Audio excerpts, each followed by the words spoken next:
नमस्ते प्यारे विद्यार्थियों, गोविंदगढ़ महाविद्यालय की ऑनलाइन कक्षाओं में मैं दीपक कुमार, सहायक आचार्य हिंदी, एक बार फिर से आप सभी का हार्दिक स्वागत करता हूं। हम बीए द्वितीय वर्ष हिंदी साहित्य के प्रथम प्रश्न पत्र में जो काव्य शास्त्र से संबंधित कुछ बिंदु हमारे पाठ्यक्रम में शामिल किए गए हैं, उनमें से पिछले दिनों हम बात कर रहे थे काव्य रीति की और काव्य गुण की, और आज की हमारी कक्षा में हम काव्य गुण जो कि जिसमें हमने 3 नाम लिए थे मुख्यतः माधुर्य गुण, ओज गुण और प्रसाद गुण, हम आज की कक्षा में इस काव्य गुण वाले जो हमारा प्रकरण है उसको समाप्त करेंगे।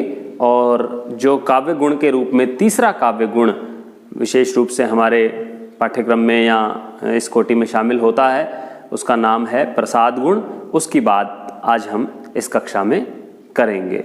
यह बिंदु आप पहले भी अपनी कक्षा 11, 12 और बीए प्रथम वर्ष यहाँ आप पढ़ते चले आए हैं, लेकिन क्योंकि बीए द्वितीय वर्ष में यह पाठ्यक्रम में अलग से शामिल किया गया है तो इसे हमें पढ़ना है और इससे संबंधित कुछ प्रश्न आपसे परीक्षा में भी पूछे जाएंगे।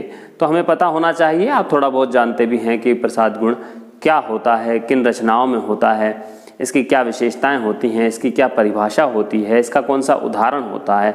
ज़्यादातर या तो उदाहरण दे करके पूछ लिया जाता है कि इसमें कौन सा काव्य गुण है, या फिर एक पंक्ति में परिभाषा और अर्थ पूछ लिया जाता है, या फिर ये पूछ लिया जाता है कि प्रसाद गुण का एक उदाहरण दीजिए, उसके लक्षण स्पष्ट कीजिए।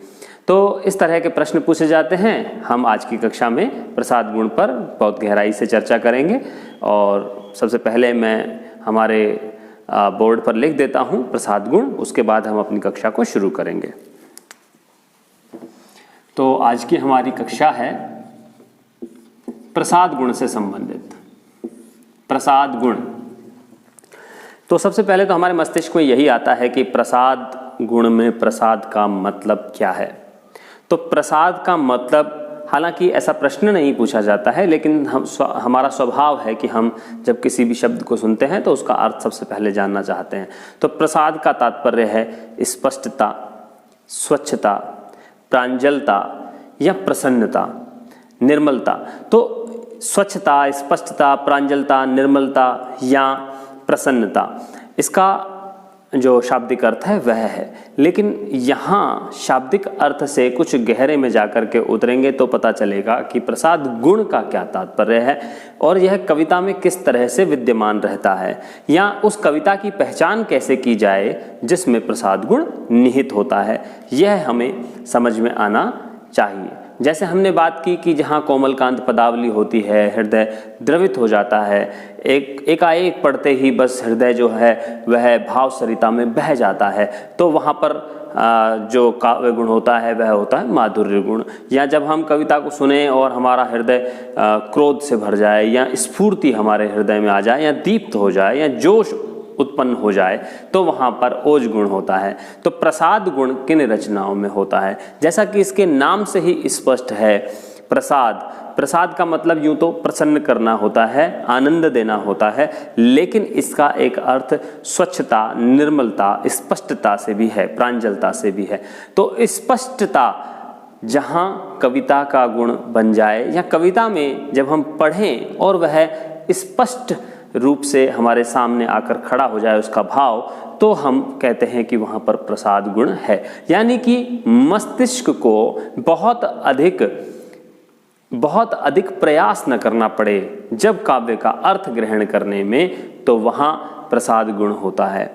ओज गुण में हो सकता है कि बात को गूढ़ रूप से कहा गया हो, या माधुर्य गुण में भी जब बात कही जाए और कहीं आपको अर्थों को स्पष्ट करने में, जैसा कि छायावादी कविता के मैं उदाहरण देता हूँ। छायावादी कविता में यदि हम निराला की कविता पढ़ेंगे, जयशंकर प्रसाद की कामायनी पढ़ें आप, या जब आप पढ़ते हैं राम की शक्ति पूजा, तो वहाँ पर या तो ओज गुण है या फिर माधुर्य गुण है।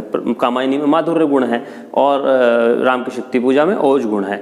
तो उसके पीछे आप देखें, उन रचनाओं को पढ़ के देखें तो उनके अर्थ एकाएक स्पष्ट नहीं होते। वहाँ पर हमें आवश्यकता होती है एक अध्यापक की, हमारे सामने खड़ा हो, इसके अर्थ बता दे। लेकिन कुछ कविताएं ऐसी होती हैं जिनको आप पढ़ करके आप अपने स्तर पर भी जिनके अर्थ समझ जाते हैं। आपको बिल्कुल आवश्यकता नहीं होती है किसी अध्यापक की, किसी व्याख्याकार की, जहाँ पर आप कविता को पढ़ें और उसका अर्थ आपके मन में स्पष्ट हो जाए, आप एकदम से भाव को समझ जाएं, तो वहाँ पर माना जाता है प्रसाद गुण। सबसे पहले इसका शाब्दिक अर्थ लिख लेते हैं, फिर इसकी एक परिभाषा लिख लेंगे। तो इसका शाब्दिक अर्थ क्या है, देखिए प्रसाद गुण का शाब्दिक अर्थ। शाब्दिक अर्थ है प्रसन्नता, स्पष्टता, निर्मलता, स्वच्छता या प्रांजलता। तो ये इसके शाब्दिक अर्थ हैं, कभी पूछे नहीं जाएंगे, लेकिन हमारे लिए जब हम एक विषय को पढ़ते हैं तो ये स्वाभाविक सी बात है कि आपको उसका अर्थ आना चाहिए। अब हम बात करते हैं इसकी परिभाषा की। तो हम कैसे परिभाषा दें प्रसाद गुण की जब भी हमसे पूछा जाए? तो एक बड़े आचार्य हुए हैं संस्कृत काव्य शास्त्र के, हम पहले भी उनका नाम लेते रहे हैं हमारी कक्षाओं में, आचार्य मम्मट, जिनका संस्कृत काव्य शास्त्र का एक ग्रंथ बहुत महत्वपूर्ण है जिसका नाम है काव्य प्रकाश। तो उसकी बात हम करते हैं आचार्य मम्मट की। आचार्य मम्मट ने प्रसाद गुण की परिभाषा देते हुए लिखा है, देखिए बहुत सुंदर सी बात लिखी है इन्होंने। श्रुति मात्रेण शब्दातुयेनार्थ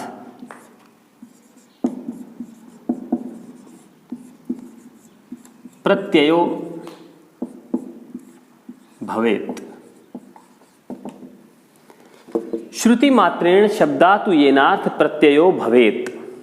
श्रुति मात्रेण शब्दातुयेनार्थ प्रत्ययो भवेत्।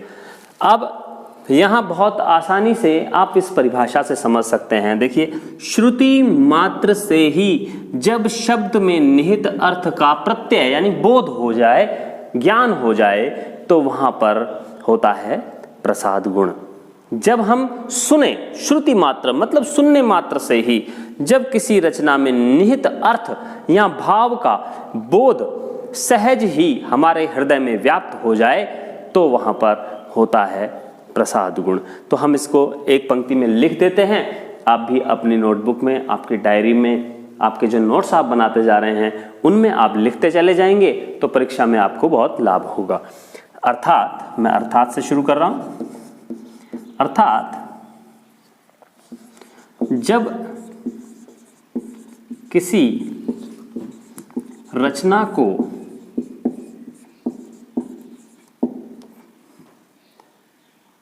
पढ़ते ही या सुनते ही उसमें निहित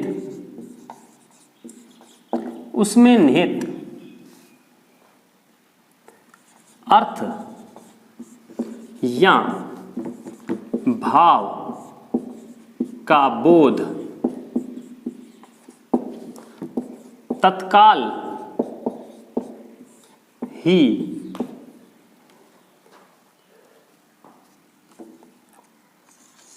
हृदय में व्याप्त हो जाए, वहां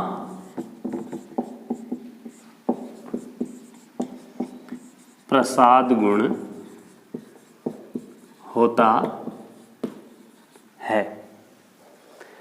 जब किसी रचना को पढ़ते ही या सुनते ही उसका अर्थ तत्काल हमारे मन मस्तिष्क में तत्काल व्याप्त हो जाए, या जब हम किसी रचना को सुने और पढ़ें और तत्काल उसका अर्थ हमें समझ में आ जाए, तो वहां पर होता है प्रसाद गुण।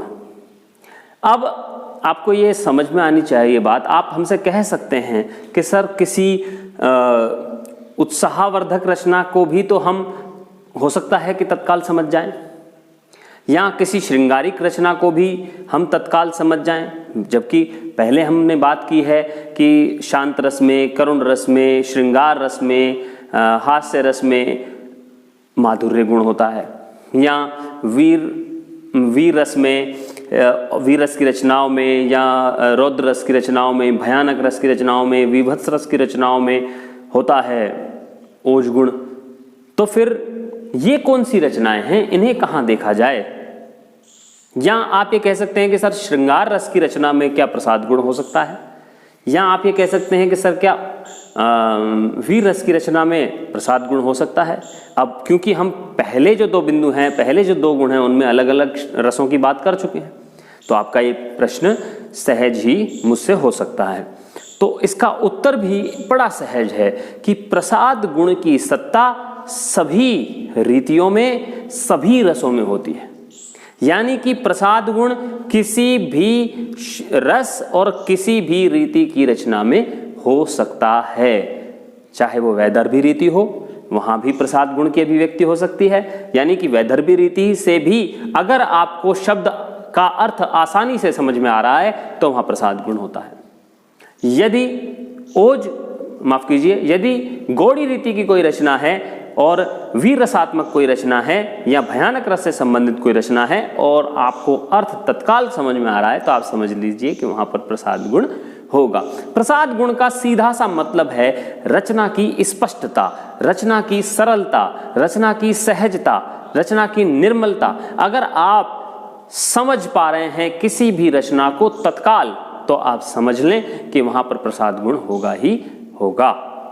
प्रसाद गुण का इतना सा मतलब है और कोई मतलब इसका नहीं है। प्रसाद गुण को गुणों का राजा कहा जाता है। जैसे श्रृंगार रस को गुणों का राजा, रसों का राजा कहा जाता है, रसराज कहा जाता है, उसी तरह से प्रसाद गुण को समस्त गुणों का राजा कहा जाता है, क्योंकि इसकी व्याप्ति सभी रसों में हो सकती है, इसकी व्याप्ति सभी रीतियों में हो सकती है। यही कारण है कि इसे गुणों का राजा कहा जाता है। आचार्य विश्वनाथ, जिनकी बात हम करते रहे हैं पहले भी, जिन्होंने साहित्य दर्पण लिखा है, उन्होंने एक बात बड़ी सुंदर कही है कि जिस तरह से एक सूखी लकड़ी होती है ना, सूखी लकड़ी में आप आग लगाइए, एकदम से जल उठती है। गिरी लकड़ी में जलाएं तो नहीं जलती है। सूखी लकड़ी में जिस तरह से आग भक से जल जाती है, उसी प्रकार प्रसाद गुण ऐसी रचनाओं में होता है जिनका अर्थ आपको सुनते ही तत्काल समझ में आ जाता है। जैसे सूखी लकड़ी में आग तत्काल लग जाती है, ऐसे ही जिस रचना को पढ़ करके तत्काल ही अर्थ का बोध हो जाता है, वहां पर प्रसाद गुण होता है। इसका एक उदाहरण पढ़ लेते हैं और फिर आज की कक्षा को हम विराम देंगे।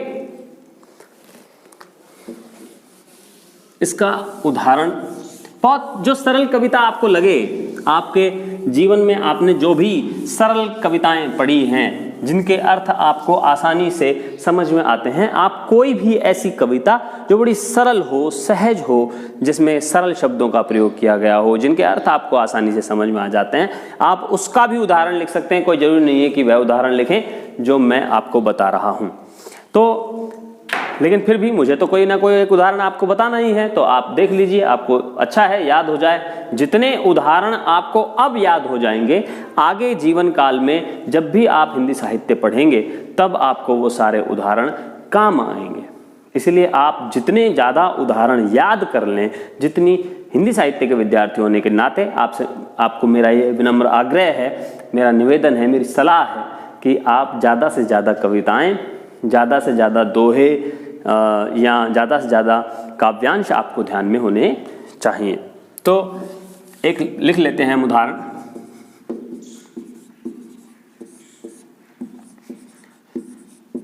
जिसकी रज में लोट कर बड़े हुए हैं, घुटनों के बल सरक सरक कर खड़े हुए हैं।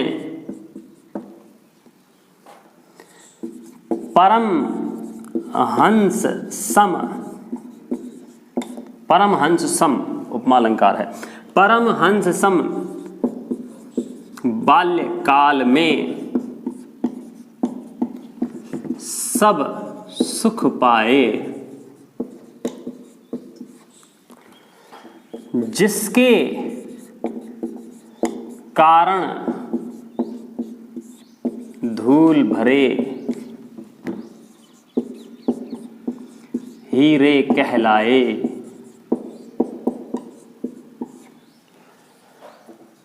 हम खेले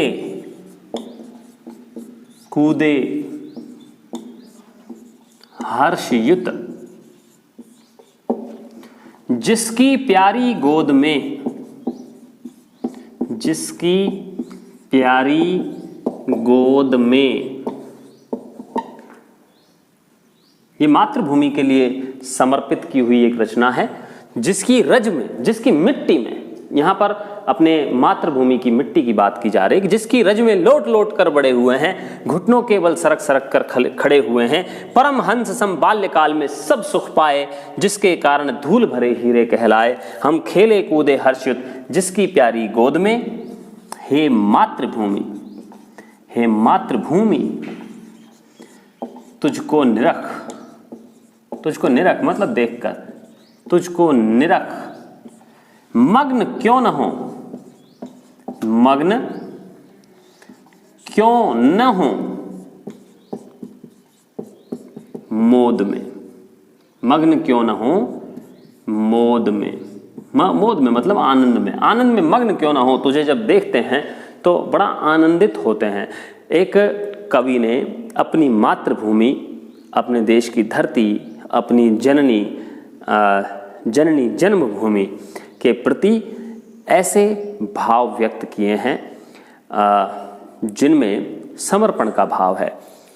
एक कविता और सुनी होगी आपने, तन समर्पित मन समर्पित, या मन समर्पित तन समर्पित और यह जीवन समर्पित, चाहता हूँ देश की धरती तुझे कुछ और भी दूँ। तो ये पंक्तियाँ हमारे मन में उत्साह का भाव भरती हैं, हमें देश से प्रेम करने का भाव हमारे भीतर भरती हैं, और साथ ही साथ बहुत आसानी से समझ में भी आती हैं। और आसानी से समझ में आने के कारण इसमें जो गुण है वो है प्रसाद गुण। तो आशा करता हूँ आज की कक्षा से आपको काफ़ी कुछ सीखने को मिला होगा।